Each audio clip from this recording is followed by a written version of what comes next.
എന്റെ പൊന്നുമോളെ, നീ എന്നതൊക്കെ അവനെ കുറിച്ച് പറഞ്ഞത്? ആനയാണ്, കുതിരയാണ്, കോപ്പാണ്. ഇക്കണ്ട അടി മുഴുവൻ അടിച്ചിട്ടും അവൻ നിന്ന് കൊണ്ടതല്ലാതെ തിരിച്ചൊന്ന് കൈ ഓങ്ങിയത് പോലുമില്ല. അതെ അതെ അതെ, ഇവനാണോ കോളേജിലെ വലിയ ഹീറോ? ഇതൊരുമാതിരി കറുത്തു പടച്ച് കാട്ടുമാക്കാനെ പോലൊരു ജീവി.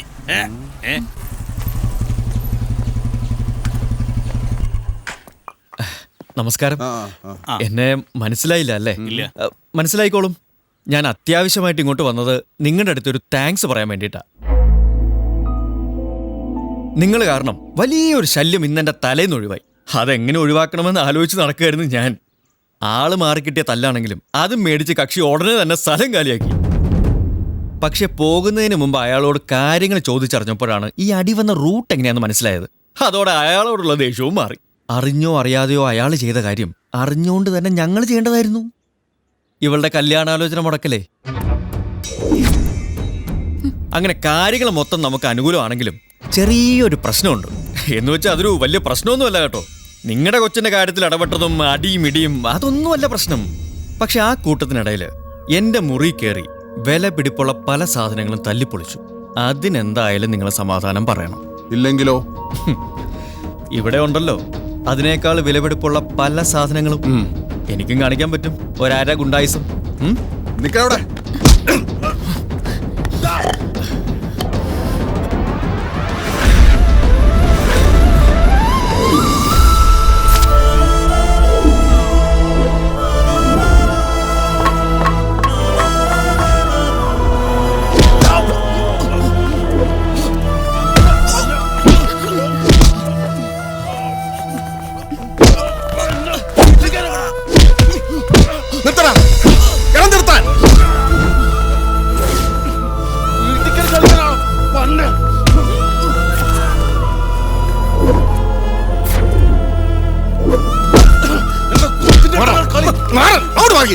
നിങ്ങൾ ഇതെന്ത് ഭാവിച്ചാ? ഇവിടുന്ന് തുള്ളിച്ചാടി ഇറങ്ങി പോയപ്പോഴേ ഞാൻ പറഞ്ഞാലേ ഇതൊന്നും വേണ്ടെന്ന്. ഇത്രയൊക്കെ കാട്ടിക്കൂട്ടാൻ മാത്രം ഇവിടെ എന്താ ഉണ്ടായേ? എന്താ നിന്റെ പേര്?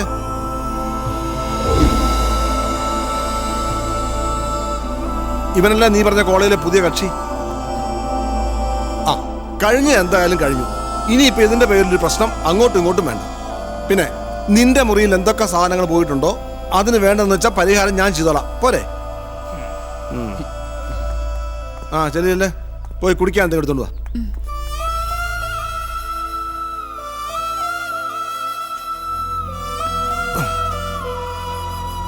വാ.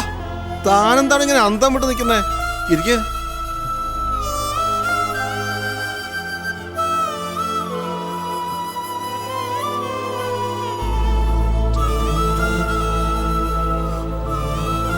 സോറി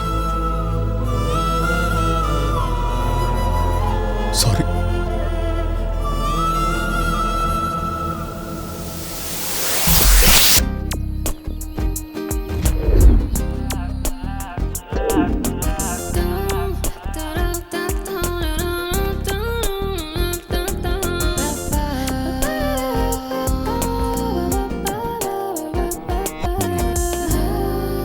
ഞാൻ തോൽവി സമ്മതിച്ചിരിക്കുന്നു.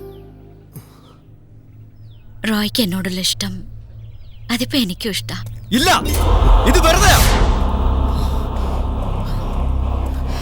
നീ ഇവള് പറയുന്നത് വിശ്വസിക്കരുത്. ഇത് ഇവളുടെ പ്ലേയാ. നിനക്കൊരിക്കലും റോയി ഇഷ്ടപ്പെടാൻ പറ്റില്ല.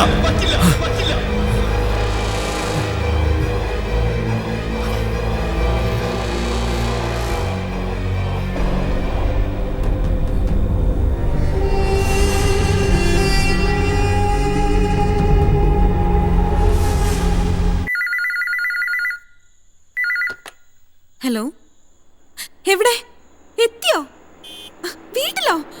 അച്ഛാതെ കണ്ടിട്ടെത്തി.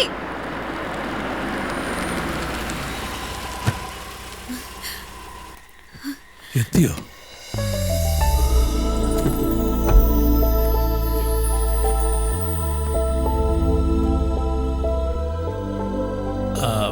കണ്ണനാ അമ്മാവ.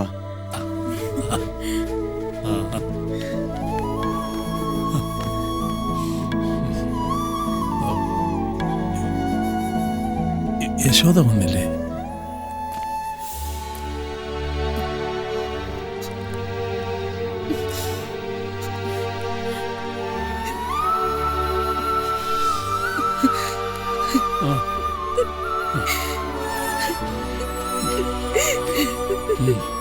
നന്നായി. ഒടുവില് നിനക്ക് വരാൻ തോന്നിയല്ലോ. നന്നായി.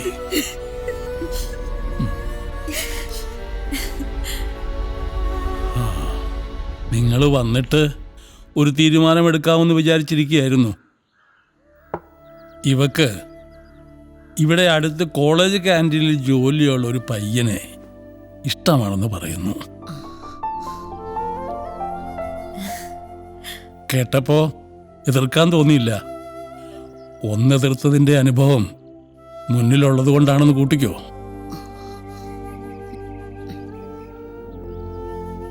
പയ്യൻ ഇവിടെ വല്ലപ്പോഴും വരാറുണ്ട്.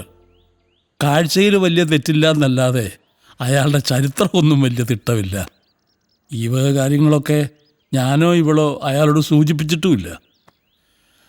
ഇനിയിപ്പോൾ എന്താ വേണ്ടതെന്ന് നിങ്ങൾ തീരുമാനിക്കുക. അതിലിത്ര ആലോചിക്കാതിരിക്കുന്ന അമ്മാവ. ഗൗരിയുടെ ഇഷ്ടം അതാണെങ്കിൽ അതങ്ങ് നടത്തി കൊടുക്കുക, അല്ലേ അമ്മേ? അതതെ. പക്ഷേ പയ്യന്റെ ബാക്ക്ഗ്രൗണ്ട് ഒക്കെ ഒന്ന് അറിയണ്ടേ? വെറുതെ അങ്ങനെ കയറി ഉറപ്പിക്കാൻ പറ്റുമോ? വേണം, അത് വേണം. സ്വന്തം കുഞ്ഞുങ്ങളുടെ കാര്യം വന്നപ്പോ അതൊക്കെ ആലോചിക്കാൻ തുടങ്ങി, ഇല്ലേ യശോദേ? ഞാൻ വെറുതെ ഒരു തമാശ പറഞ്ഞതല്ലേ. നീ അതിൻ്റെ പേരിൽ മോഹം വീർപ്പിക്കണ്ട. എന്തായാലും ഇവള് അവനുമായിട്ട് നല്ല സൗഹൃദത്തിലാ. നീ പറഞ്ഞതാ എൻ്റെ ശരി. ആദ്യം ഇവള് തന്നെ കാര്യങ്ങൾ ചോദിച്ച് മനസ്സിലാക്കട്ടെ, എന്നിട്ട് നമുക്കൊരു തീരുമാനത്തിലെത്താം. നീ എന്തെങ്കിലും ചത്തുകുത്തി മാറിക്കുന്നത്? വാ, വന്ന് ഇതിലൊക്കെ ഒന്ന് സഹായിച്ചേ. എന്തായാലും മറ്റന്നാൾ നാറുമ്പോ അറ്റ്മോസ്ഫിയറിലും കളർഫുൾ ആയിരിക്കട്ടെ, അല്ലടാ? അതെ അതെ. ഹോ, എന്തായിരുന്നു വാലന്റൈൻസ് ഡേ നടത്തിയ പ്രകടനം? ഇളക്കം കൂടി തന്നെ വളയ്ക്കാൻ എളുപ്പമാത്രേ. എന്നിട്ട് വളയ്ക്കലോട്ട് നടന്നതുമില്ല, ഇളക്കോട്ട് കൂടുകയും ചെയ്തു. ദേ, മറ്റന്നാ ഡെവളൊരു ഒടുക്കത്തെ ഇളക്കളവും ഒപ്പം ആ മാർട്ടിൻ ഗ്രൂപ്പും ചേരുകയും ചെയ്യും. ടാടാ, മതിയാടാ, നിർത്ത്. ഒരാൾ ഒരുപാട് അങ്ങ് വാരല്ലേ. നാറുവാണെങ്കിൽ അതിന് ഒറ്റയ്ക്കായിരിക്കില്ല, എല്ലാം കൂട്ടത്തോടെ നാറും. ആ കൂട്ടത്തിൽ ഈ വെങ്കിട് കാണൂല, കേട്ടടാ?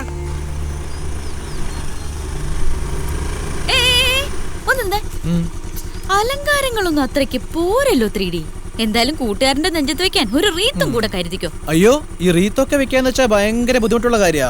വേറെ വല്ലതും വെക്കണമെന്നുണ്ടെങ്കിൽ പറ, വെച്ചു തരാം. അറിയിച്ചേക്കാം കേട്ടാ. മോൻ ചെല്ല്.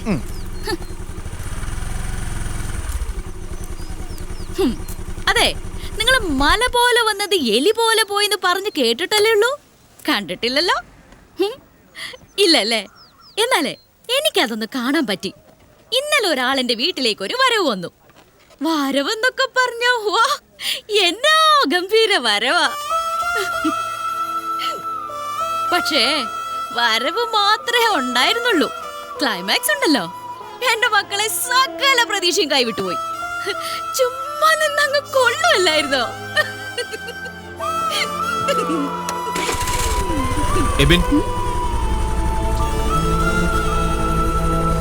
എനിക്ക് എബിനോടൊരു മോനെ വിനയ, മോനെ അന്വേഷിച്ചൊരു പെങ്കൊച്ച് ക്യാൻറ്റീനിൽ വന്ന് നിൽക്കുന്നു. ഇത് കഴിയുമ്പോ അങ്ങോട്ടൊന്ന് പറഞ്ഞേ.